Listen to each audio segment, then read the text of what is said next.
وضو کا جو ہمارے یہاں دو وضو کی روایتیں ہیں، یہ بڑا مسئلہ ہوا شیعوں میں، تشہد کا ایک کتاب تھی فقہ رضا، بڑے مسائل ہوئے۔ فقہ رضا کی کتاب کی جو ہم اس کتاب کی روایات ضعیف کی دلیل دیتے ہیں، اس میں یہ ہے، اس میں ایک روایت میں شیعوں کا وضو ہو بہو وہی لکھا گیا ہے جو اہل سنت وضو کیا کرتے ہیں۔ تو ہم کہتے ہیں اگر فقہ رضا کی اس روایت کو مانتے ہو پھر ساری روایتوں کو مانو، آج کے بعد اپنا وضو بھی بدل دو۔ اب وہ وضو کیوں لکھا گیا؟ کیونکہ ہارون کے دربار میں ایک شیعہ وزیر تھا، جب وہ نماز پڑھتا تھا تو ایک اور دشمن تھا، اس نے اسے وضو کرتے ہوئے دیکھ لیا، یہ شیعوں کا وضو کرتا ہے۔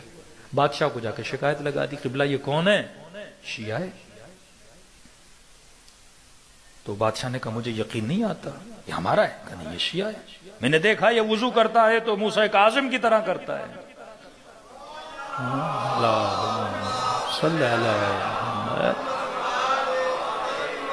بادشاہ نے کہا مجھے یقین نہیں آتا، کہ قبلہ وضو کرے گا نا چھپ کے دیکھیں گے۔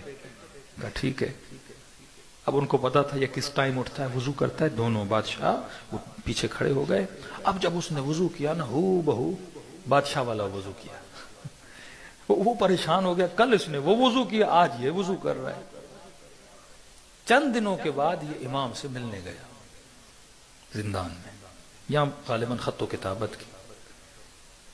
اس نے امام کو جب خط لکھا تھا تو امام نے اس کے جواب میں اس کو یہ لکھا تھا کہ آج کے بعد اپنا وضو اس طرح نہیں، اس طرح کیا کرو۔